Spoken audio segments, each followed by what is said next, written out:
So today we'll be taking a look at the Green Lantern Movie Masters, Hal Jordan, and he is figure number 1.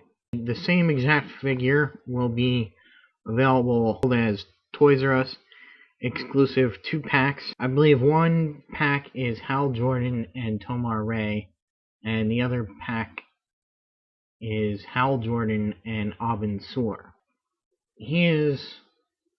There are going to be at least 14 figures, each with a piece of the Build-A-Figure or Collect and Connect Parallax, which they will not reveal until San Diego Comic-Con,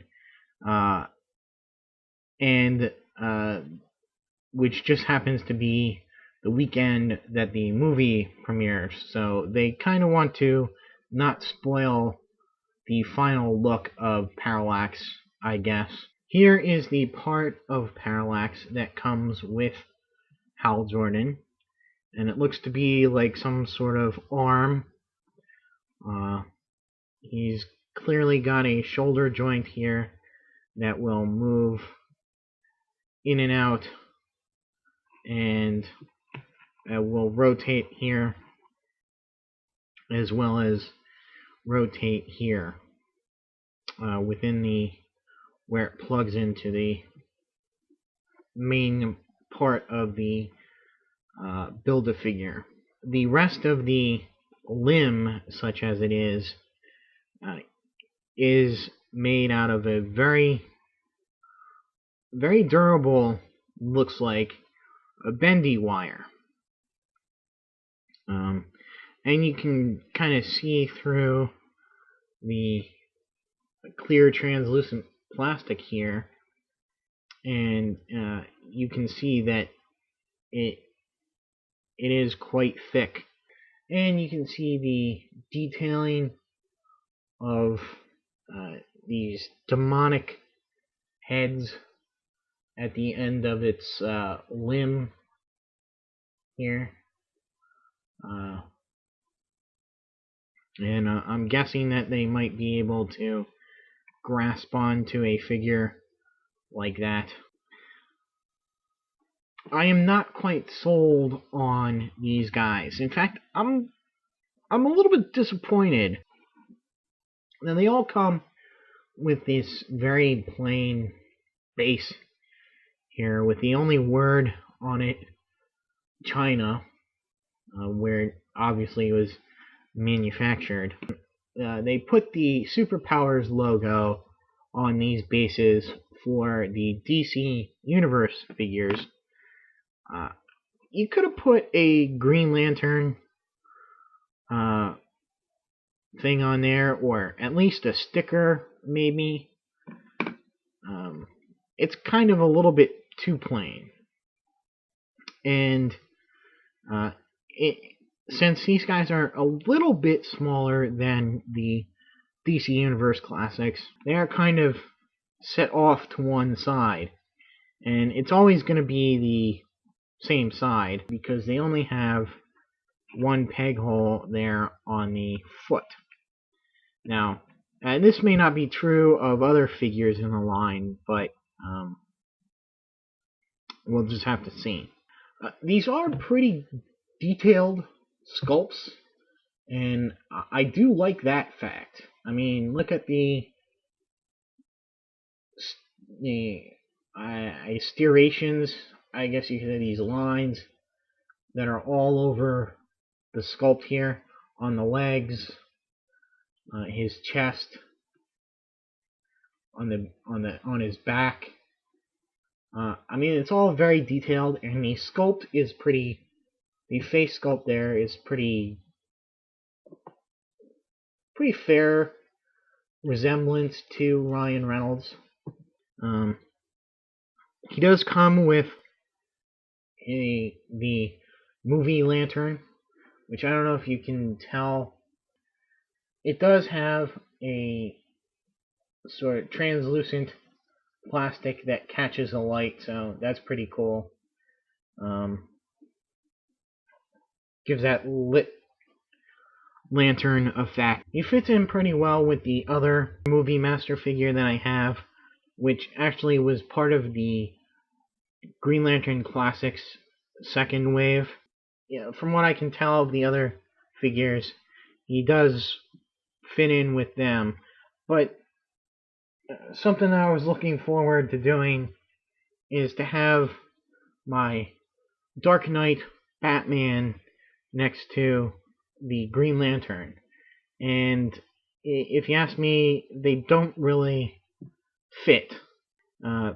Maybe that was just my wishful thinking, but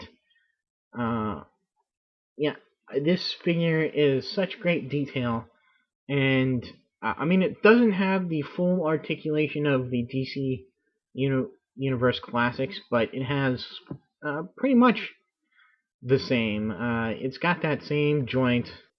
All the articulation is very nice, and that's, I think, where this one fails, in that they wanted it to keep it slender, so they hid all the articulation joints. Going over the articulation right now, well, of course, let's start with the head. It goes left and right. Doesn't really go up and down, which, you can't get that flying pose, unfortunately. Can't raise his head up to look up for a flying pose. His arms do go all the way around. They have this weird shaped shoulder that really kind of prevents his shoulder from going too far up. Even that Batman had more range of motion, and he had that shoulder pad there that blocked his articulation. He does rotate at the bicep there. Joint there isn't as well done as on the Batman figure. The elbow joint here, it's on a bend and a swivel here, but the bend is very slight because of the way it's positioned here. It just doesn't have, it swings further out and down like the way you would break an arm more than you would actually be able to bend your arm. That to me is a mistake. The wrist does swivel. He has no articulation here at the chest. No ab crunch. His waist does swivel. His hip joint is the same type of joint there that goes forward and back and out. Very stiff on mine. When I pulled this out, I thought I was actually going to pull the whole leg off, but eventually it went all the way out. Just be gentle with that on the first time. Here, the knees are the same as the elbows. Pretty odd joint. They bend and rotate. I just don't like this rotation at the knee or the elbow when it's not done right. He should be able to bend his knee further back than that.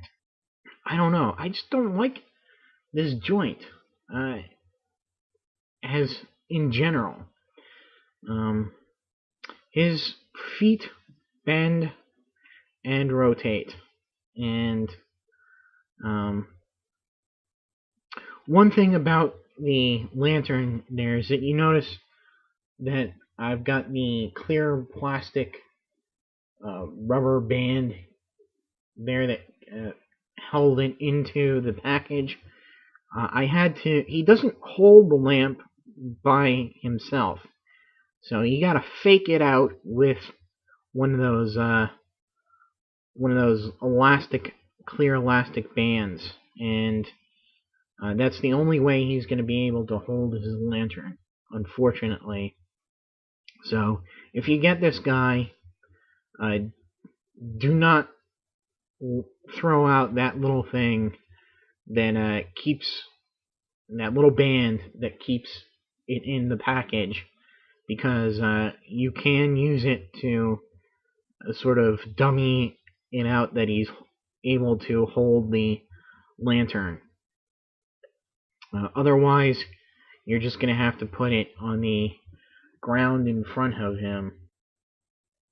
The sculpting is not bad. The lightness is good. The paint is good. How I just can't get through the. I just can't get by the joints here. That just annoys me. And they could have done it so much better, I think. I'm sorry, but I am holding the standard of the movie masters up to the Dark Knight movie masters, because I think they should fit in the same, and these just don't look like they mesh, even though I think they should. Maybe other people don't feel that way. That's just the way I feel. I've seen the photos for the Batman Legacy 2-packs, and those fit in with this figure. Obviously they were meant for that line. It's supposed to be movie masters, and they don't seem to really go together. Maybe you think differently. Maybe you think that they shouldn't. They're from two different movies, so they shouldn't go together. If you weren't expecting to have him alongside the Dark Knight movie masters, I think he's an average figure on his own. If you get one of these guys, just get Hal Jordan. Not all of these figures have been revealed, so I don't know if they're going to do a Hector Hammond or even a Carol Ferris, or what. I know we're getting a ton of alien Green Lanterns, but are they worth it for Parallax? I'm not sure. So anyway, I guess that'll be it. And until my next review, which will be on the little mini 4-inch, 3 3/4 inch figures. And until then, I'll see you.